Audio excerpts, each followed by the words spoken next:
Sure enough, we're going to Egypt. Bam! Right in your face, there's the Pyramid of Giza. They're also so much bigger in person. It was honestly just incredible. Our boat is the most beautiful boat I've ever seen in my life. We were in shock. The Red Sea has some of the most famous coral reefs in the world. We do our big, woo, giant stride in. And you can just see forever.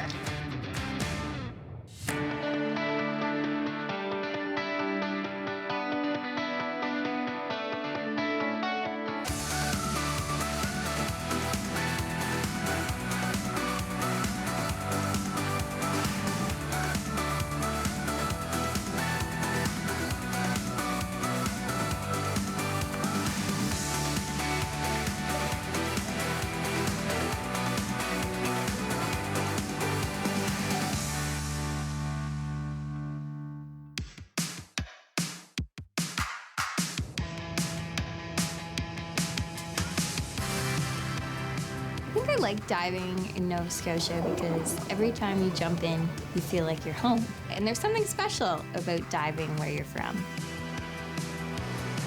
I love the sense of familiarity and comfort that I have with the dive sites here at home. As divers, we're natural explorers, so even though we love diving in Nova Scotia, we have to know what else is out there. We were just sitting together kind of after a dive, and we were just like, where are we gonna go next? What are we gonna do?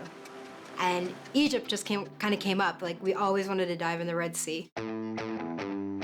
Egypt is known for its diving. It has really healthy corals, lots of cool biodiversity. Sure enough, we're going to Egypt. We're going to Egypt. We're going to Egypt. We're going to Egypt. We're definitely going to Egypt. We're going to Egypt. We flew from Halifax to Toronto, and then we had an 11-hour flight straight to Cairo. And next thing you know, you're in Egypt. You can actually see the pyramids from the plane, and we were just like, holy cow, like, this is a real thing. I wasn't entirely sure what to expect.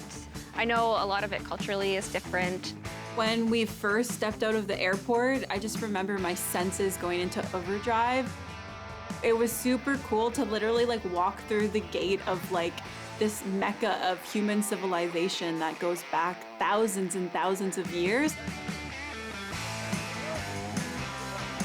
You're just captivated by the history that you're surrounded by. It was definitely like nowhere I'd ever been before. Seeing the pyramids of Egypt, I didn't expect them to just be like in the middle of the city. I kind of thought that we would have to drive way out into the desert to find these pyramids, but it's like you're just driving around town and you're like, oh, there's the pyramids right there. So I had this scarf. It has like an old dive helmet, a seagull, a lighthouse. It's like the most Nova Scotian scarf you can actually go and buy, because you have to cover your shoulders just to be respectful. It's 40 degrees, it's hot. We had like a big photo shoot, and then our tour guide, he's got me holding my scarf like this while the wind blows. And at this point, I'm starting to turn red. I don't know if it's from embarrassment or heat. And then eventually we get up there and it's like, bam! Right in your face, there's the Pyramid of Giza. They're also so much bigger in person, and I feel like pictures and videos just don't do it justice until you're standing underneath them and you're like, holy smokes, these things are massive. And the blocks, it just adds to the whole, how did they build these things? Of course, we had to have our photo shoots, which took a while. Our guide knew like all the funny like poses you can do at the pyramid, so we had to get all of that out of the way. 3, 2, 1. Let's jump in! Thought we were jumping.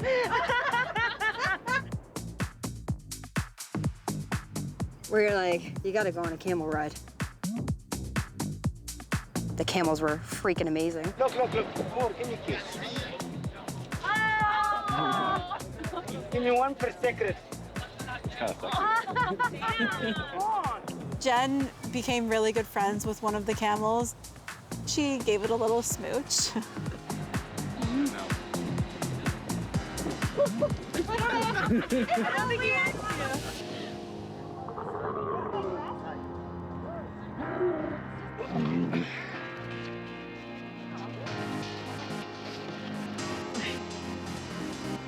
Basically, we had like a little camel convoy. There was like 8 of us and our guide.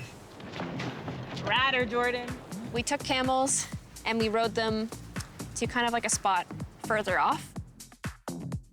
So we could actually see all of the pyramids from a beautiful distance. Pyramid, pyramid, pyramid, and they were just stunning. It was honestly just incredible. It doesn't hit you until you're there that you're at a wonder of the world.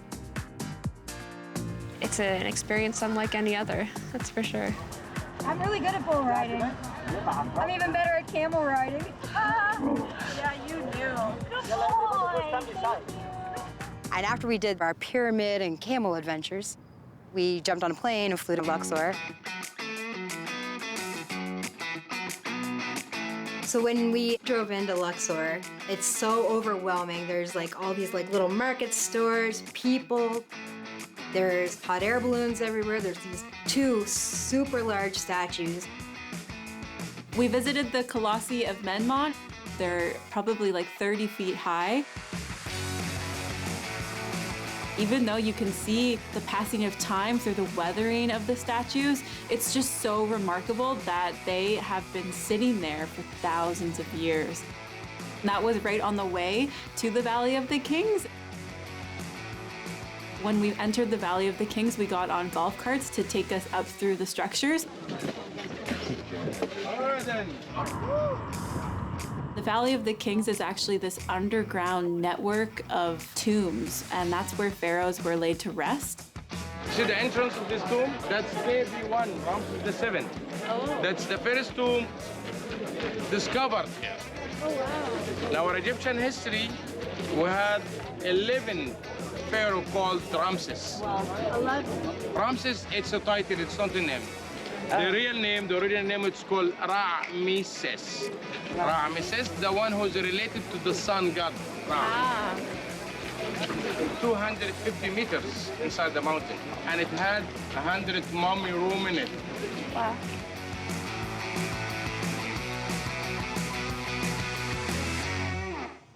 When we went inside, it was so hot. You had to make sure you were drinking water the entire time. But as soon as you go down, and it was really, really steep, the pathway that they had, it was really steep. There's hieroglyphics everywhere, all over the ceiling, all over the walls, on the floor. Like the hieroglyphics were so clear and pristine. And they really told a story about that pharaoh and what happened to them.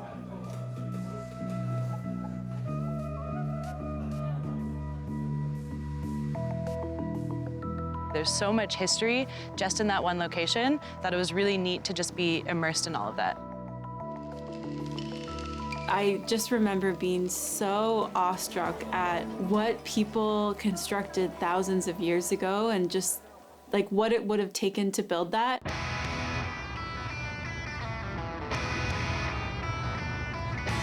After the Valley of the Kings, we moved on to the Karnak Temple. Every single surface is covered in hieroglyphics.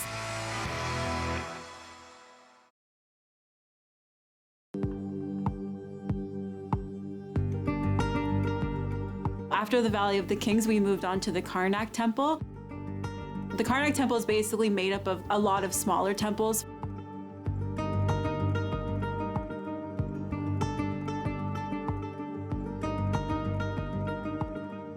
You walked through this open-air museum, and then you walked inside this structure that was just filled with big columns and pillars.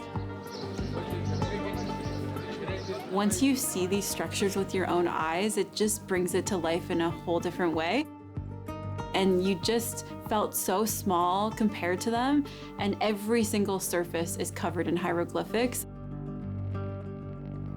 So the 134 pillars to support the roof, to hold up the roof. That's all the original color, over than 3,500 years now. Wow. After an amazing day of exploring, we decided to finish the day with a fun sunset cruise on the Nile River.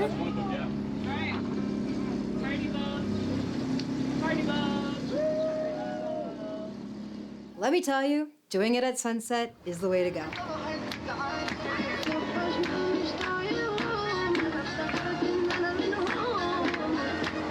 All of a sudden, this music just starts playing, and they're grabbing your hands, and they're pulling you up to dance, and everybody's like kind of busting a groove, doing a little bunny hop around the boat. And so we're doing this, and the sun's just setting. There's boats everywhere around you. And then all of a sudden, everybody's on the roof of the boat.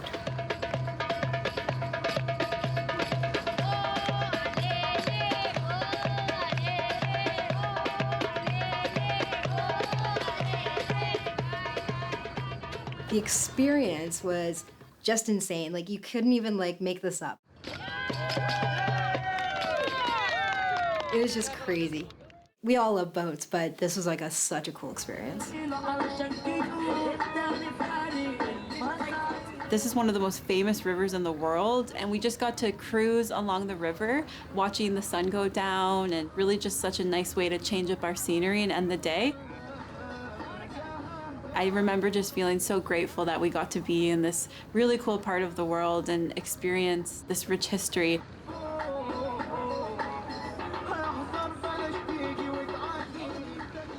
After our amazing sunset cruise on the Nile, we left Luxor and we headed to Hurghada.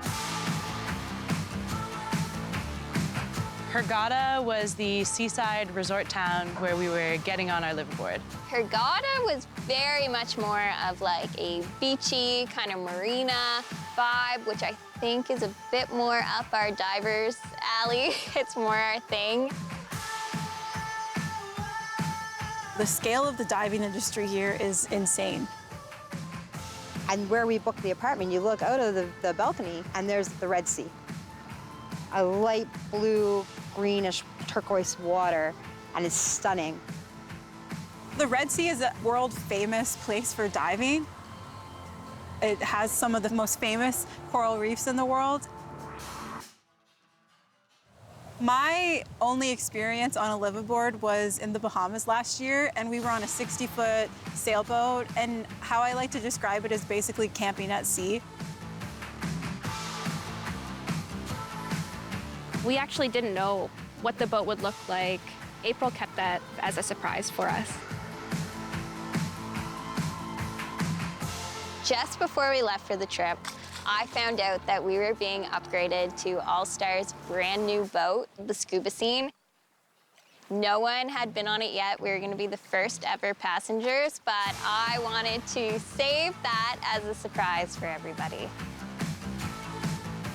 As we get up there and we walk and we come up to our boat is the most beautiful, most pristine boat I've ever seen in my life. It was a massive yacht.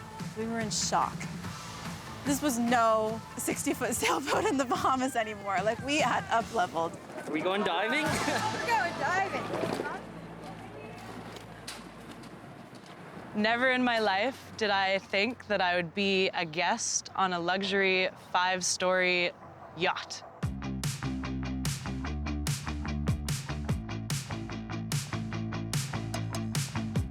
This boat was brand new. We were on the maiden voyage. 4 full decks. We were mind blown. It had a pool, a jacuzzi tub, a sun deck, a full lounge where we would do the dive briefings with a full screen projector. We were all assigned to different cabins. Every room had a theme. So, for example, there was a shrimp room. There was a cephalopod room with octopus and squid. There was a parrotfish room. So Alana and I were sharing a room, and we opened the door, and there's like this double bed and another bed on the side. Then we find out we have our own bathroom and shower. Well, I'll tell you, that was just the kicker. It was like just unbelievable.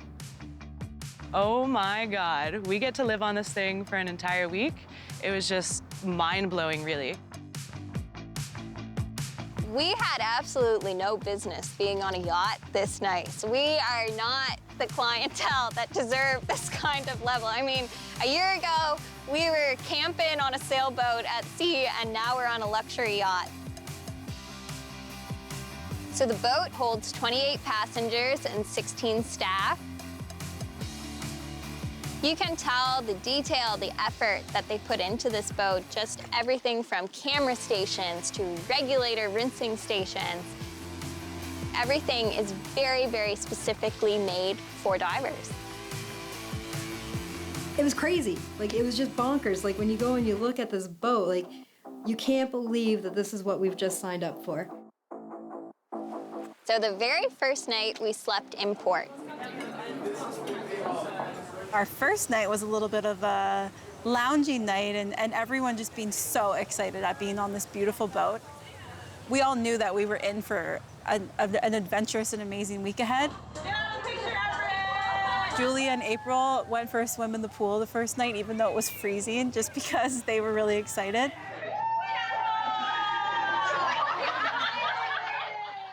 When we woke up, we had breakfast, and then we embarked on the Red Sea.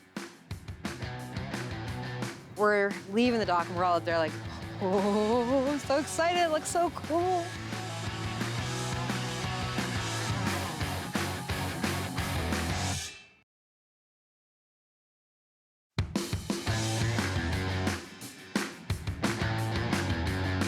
We steamed off at 7 a.m. We all woke up super early, and everyone was so ready to get our first day of diving in.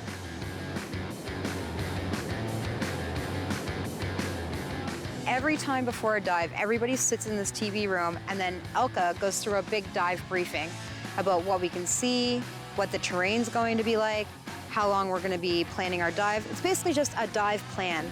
And this is what we call an aquarium dive, so a mix between sandy bottom, pinnacles, hard coral formations, and that brings the usual suspects. Sandy bottom means good chance for blue spotted stingrays. The coral pinnacles can have giant moray eels. The energy on the boat is really exciting. You know, you got the music going, everybody's dancing. Since yesterday? No, we're just super excited. We're all trying to get our gear on as fast as we can. Thank God we had these fellas helping us. Oh, that was easy. Nobody expected somebody to come up and start helping you put on your wetsuit, or to just start grabbing and like pulling your sleeves up on your arms. Like, you don't expect it to happen. You're on the boat and you're looking out and you just see sand and you're thinking, well, there can't be that much down there. Time to jump in! We do our big, like, woo, giant stride in, and we're jumping into the water. And sure enough, you jump in, visibility's incredible. And you can just see forever. It really does just feel like you are in this giant fishbowl.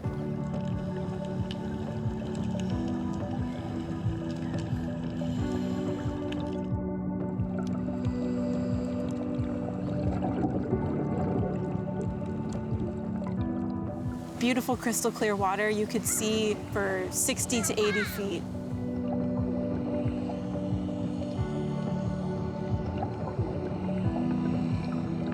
The first dive was kind of like a checkout dive, right? So it's pretty shallow, pretty easy dive.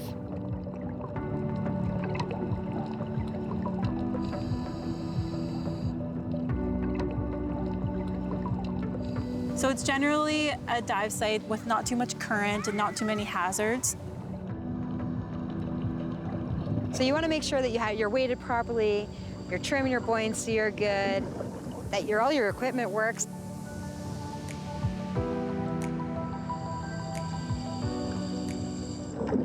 There were so many fish everywhere. There were thousands of little tiny fish in schools all around us. It was so beautiful to just basically be a fish and swim around with them and see them move around in their giant schools. Whenever I go to a new place, I feel like my first dive is just also getting to know all the little critters. I remember just being really mesmerized by these blue mussels that were everywhere.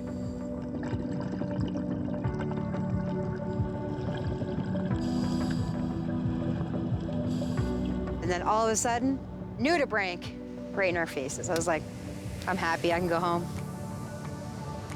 Sarah, Jen, and I specifically love looking for nudibranchs. We started looking for nudibranchs in Nova Scotia, so now whenever we travel together, we look for nudibranchs that are often more colorful and often bigger than the ones that we see here. I was so excited. I think that was one of my highlights of the entire week.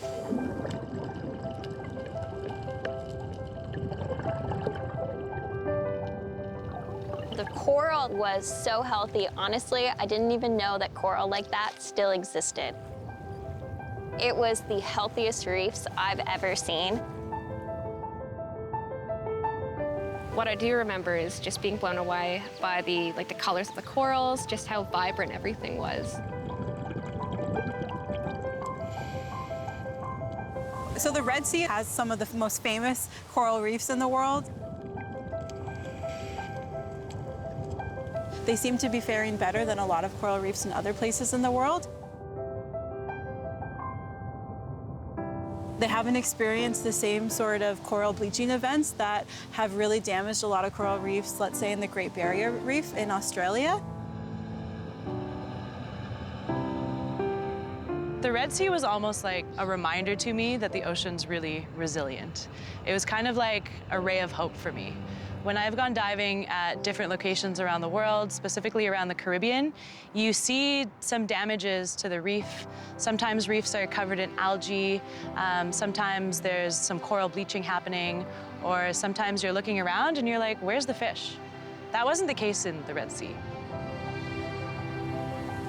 I didn't know if I had ever really seen a healthy coral reef, and it wasn't until this first dive in the Red Sea on this coral reef that I went, oh, this is what a healthy coral reef looks like.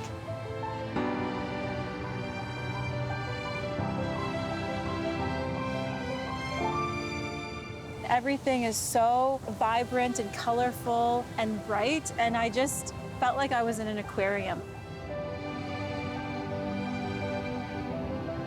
The water was just incredibly clean and incredibly healthy. We often didn't even see garbage floating around in the water.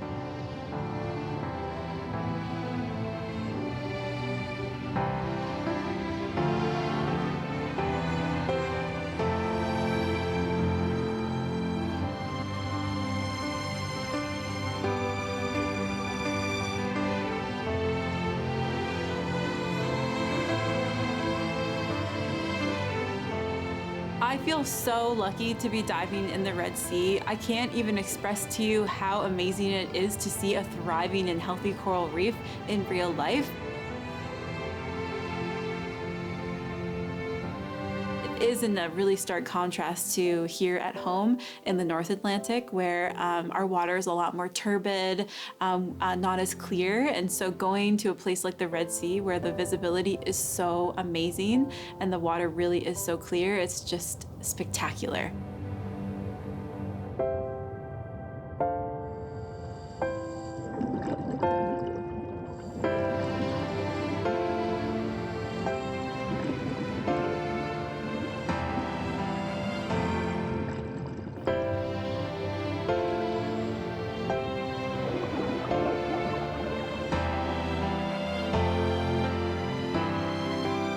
So we've dove day one, and we know that is amazing. But now our next day, we're doing these shipwrecks, and we're just so excited to get in the water and go and investigate these ships.